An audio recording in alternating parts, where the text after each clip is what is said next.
7খন টোল gate আৰু অনাগত দিনত 18খনকৈ নতুন টোল গেট স্থাপনৰ সিদ্ধান্ত গ্ৰহণ কৰিছে হিমন্ত বিশ্ব শৰ্মা চৰকাৰে অৰ্থাৎ সমুদায় হ'ব 25খন টোল গেট সিদিনা দা ক্ৰছ কাৰেণ্টৰ জৰিয়তে আমি আপোনালোকক জনাইছিলো কিদৰে টোল কৰ পুনৰবাৰ বৃদ্ধি কৰা হৈছে নিৰ্বাচনৰ ফলাফল ঘোষণাৰ পাছতে আৰু টোল কৰ বৃদ্ধিৰ পাছতে কিন্তু বৰষুণ এজাক আহিলেই ৰাষ্ট্ৰীয় ঘাইপথৰ অৱস্থা হয় তথৈবচ তাকে লৈ ক্ষোভ প্ৰকাশ কৰিছিল কালি মৃণাল শইকীয়াই বিধায়ক মৃণাল শইকীয়াই ৰাজহুৱাকৈ সামাজিক মাধ্যমত 8 PM পোষ্টত প্ৰকাশ কৰিছিল এক বিশেষ পোষ্ট আৰু তাৰ পাছত এতিয়া আন এগৰাকী বিজেপি নেতাৰো একেই অৱস্থা টোল কৰ দিব নোৱাৰি সমস্যাত জৰ্জৰিত বিজেপিৰ যুৱ মৰ্চাৰ নেতা জনাই আছো বিতং তথ্য গ্ৰাফিক্স প্লেটৰ জৰিয়তে এই বিশেষ খবৰ লৈ ষ্টুডিঅ'ৰ মজিয়াত মই সুদৰ্শন কৌশিক শৰ্মা টোল কৰক লৈ বিজেপিৰ ভিতৰ চৰাত আৰম্ভ অসন্তুষ্টি টোল কৰ দিব নোৱাৰা অৱস্থা বিজেপিৰ যুৱ মৰ্চাৰ নেতাৰ টোল কৰৰ বিৰুদ্ধে মুকলিকৈ ক্ষোভ প্ৰকাশ বিজেপিৰ যুৱ মৰ্চাৰ নেতাৰ টোল গেটৰ বিৰুদ্ধে যুৱ মৰ্চাক প্ৰতিবাদত নমাৰ আহ্বান ইমান টোল কৰ দি কেনেকৈ দলৰ কাম কৰিম বুলি প্ৰশ্ন বিজেপিৰ যুৱ মৰ্চাৰ নেতাৰ কালিৰ দিনটোতো বিজেপি বিধায়ক মৃণাল শইকীয়াইও বিৰোধিতা কৰিছিল ৰহা টোল গেটৰ ৰাষ্ট্ৰীয় ঘাইপথৰ অৱস্থা ভাল নোহোৱালৈ ৰহা টোল গেট বন্ধ ৰাখিবলৈ নীতিন গাডকাৰীক আহ্বান জনাইছিল মৃণাল শইকীয়াই আৰু এই মুহূৰ্তত জনাই আছো এক বিশেষ তথ্য যে বিজেপিৰ ভিতৰ চৰাতে আৰম্ভ হৈছে অন্তৰকণ্ডল বিজেপিৰ ভিতৰ চৰাতে আৰম্ভ হৈছে অসন্তুষ্টি কৰৰ বুজা সহিব নোৱাৰা হৈছে স্বয়ং যি শাসনাধিষ্ঠিত দল সেই শাসনাধিষ্ঠিত দলৰ এই সদস্যৰ ইমানেই বেছি কৰৰ উপদ্ৰৱ বৃদ্ধি পাইছে ইমানেই বেছি বস্তুৰ দাম বৃদ্ধি পাইছে আৰু সিদিনা টোল কৰ বৃদ্ধি পোৱাৰ পাছত এতিয়া কৰৰ বুজা সহিব নোৱাৰা হৈছে খোদ বিজেপিৰ যুৱ মৰ্চাৰ নেতাই আৰু তাৰ পাছত সাধাৰণ জনতাৰ কথা নতুনকৈ নকলোৱেই যেনিবা গতিকে জনাই আছো এই মুহূৰ্তৰ এক বিশেষ খবৰ যে টোল কৰক লৈ বিজেপিৰ ভিতৰ চৰাত আৰম্ভ অসন্তুষ্টি টোল কৰ দিব নোৱাৰা অৱস্থা বিজেপিৰ যুৱ মৰ্চাৰ নেতাৰ টোল কৰৰ বিৰুদ্ধে মুকলিকৈ ক্ষোভ প্ৰকাশ বিজেপিৰ যুৱ মৰ্চাৰ নেতাৰ টোল গেটৰ বিৰুদ্ধে যুৱ মৰ্চাক প্ৰতিবাদত নমাৰ আহ্বান আৰু এয়া আটাইতকৈ লক্ষণীয় বিষয় যে প্ৰতিবাদ পৰ্যন্ত কৰিবলৈ যুৱ মৰ্চাৰ নেতাসকলক আহ্বান জনাইছে এইগৰাকী বিশেষ নেতাই ইমান টোল কৰ দি কেনেকৈ দলৰ কাম কৰিম বুলি প্ৰশ্ন বিজেপিৰ যুৱ মৰ্চাৰ নেতাৰ কালিৰ দিনটোত বিজেপি বিধায়ক মৃণাল শইকীয়াইও বিৰোধিতা কৰিছিল ৰহা টোল গেটৰ ৰাষ্ট্ৰীয় ঘাইপথৰ জৰাজীৰ্ণ অৱস্থা বাহাল থাকালৈ ৰহা টোল গেট বন্ধ ৰাখিবলৈ নীতিন গাডকাৰীক পোনপটীয়াকৈ আহ্বান জনাইছিল মৃণাল শইকীয়াই আৰু দেখিবলৈ পোৱা গৈছে এতিয়া যে কিদৰে অসমৰ আচলতে সৰ্বসাধাৰণ তথা জনতা টোল কৰক লৈ আৰু টোল গেটৰ উপদ্ৰৱক লৈ আচলতে অসন্তুষ্ট হৈ পৰিছে টোল কৰৰ বুজা সহিব নোৱাৰি বিষম অৱস্থাৰ সন্মুখীন হ'বলগীয়া হৈছে অসমৰ জনতা সাধাৰণ জনতাৰ কথাটো বাদেই বিজেপিৰ নেতাই দিব নোৱাৰে টোল কৰ ইমানেই টোল কৰ বৃদ্ধি পাইছে যে সাধাৰণ জনতাটো বাদেই যে খোদ বিজেপি নেতাৰেই দিগদাৰী হৈ যায় যে ইমান টোল কৰ দি দলৰ কাম কৰিবলৈ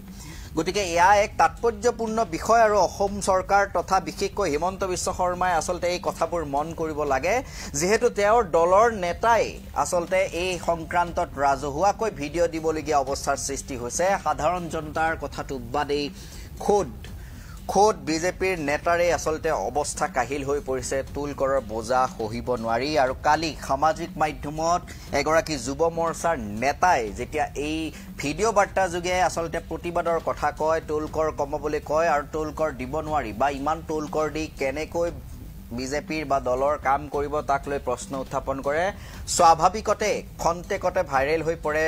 এই নেতাগৰাকীৰ ভিডিঅ' বাৰ্তাটো আৰু এই মুহূৰ্তত দেখুৱাব বিচাৰিছো সেই গৰাকী বিশেষ নেতাৰ ভিডিঅ' বাৰ্তা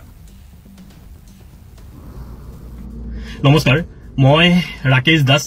আজি অতি দুখেৰে মই কথাখিনি আপোনালোকৰ আগত ক'ব বিচাৰিছো কোনোবাই যদি ভাল পায় ভাল পাওক কোনোবাই বেয়া পালেও মোৰ ক'বলগীয়া একো নাই আজি মোৰ মনৰ কথাখিনি মই আপোনালোকৰ আগত ক'ম মই এজন ভাৰতীয় জনতা পাৰ্টিৰ কাৰ্যকৰ্তা শোণিতপুৰ জিলাৰ প্ৰাক্তন সভাপতি যুৱ মৰ্চাৰ আৰু বৰ্তমান ৰাজ্যিক সদস্য কিন্তু আজি মই অপমানিত হৈছো ৰাস্তাত অপমানিত হ'বলগীয়া হৈছে কাৰণটো হ'ল টোল টেক্স মই টুল গেটত আজি পইচা দিব পাৰা নাই মোৰ মানে পইচা অলপ কমে আছিল সঁচা কথা যেটো পইচা অলপ কম আছিল তেতিয়া হলে মই কি কৰো ধৰক মোৰ যি পাৰ্টিৰ আই কাৰ্ডখন আছে শোণিতপুৰ জিলা যুৱ মৰ্চাৰ আৰু ৰাজ্যিক যি এক্সিকিউটিভ সভাত আমাক যি আই কাৰ্ডখন দিয়ে মোৰ গাড়ীত আছিল মই দেখুৱাইছো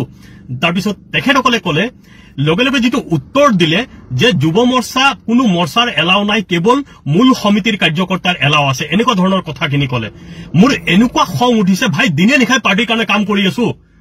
মৰ্চাই কি কাম নকৰে কি কথা কব আহে হে আপোনালোকে এই কথাখিনি মই বাৰংবাৰ মই ৰাজ্যিক সভাপতি মহোদয়কো জনাইছো যে আমি দূৰ দূৰণিৰ পৰা আমি তেজপুৰৰ পৰা আহো তেজপুৰৰ পৰা আহিলে 3000 টকাৰ তেল লাগে তাৰ উপৰিও টুল টেক্স কেনেকে পাৰ্টিৰ কাম কৰিম প্ৰভাৰী গলে ইমান দূৰত আমি যাওঁ ইমান কষ্ট হয় কম কষ্ট হয় নেকি বছৰত এটা কাম মন্ত্ৰী মিনিষ্টাৰৰ বিধায়কৰ পৰা এটা কাম নাপাওঁ বিচাৰি বিচাৰি ভাগৰি যাওঁ আপোনালোকে যদি একোই কৰি নিদিয়ে আমাক আমি কেনেকে কি কৰিম পাৰ্টি কাম কেনেকে কৰিম ইলেকশ্যন কেনেকে জিকা আপোনালোকে জানে নেকি কেৱল মূল সমিতিৰ মানুহখিনিয়ে কাম কৰিলে ইলেকশ্যন জিকা নহয় মৰ্চাই দিনে নিখাই কাম কৰি আছে আৰু আজি যেটো উত্তৰ শুনিলো মই যে মূল সমিতিৰ মানুহখিনিৰ আৰু হয়ও হয় ডাঙৰ ডাঙৰ যিখিনি ইনোভা যায় যিখিনি ডাঙৰ ডাঙৰ স্কৰপিঅ যায় এইখিনি মোৰটো ইমান ডাঙৰ গাড়ী নাই নহয় মই আমি সৰু গাড়ী লৈ পেলাই আপ ডাউন কৰিম আৰু পকেটত সদায় ইমান পইচা নাথাকে নহয়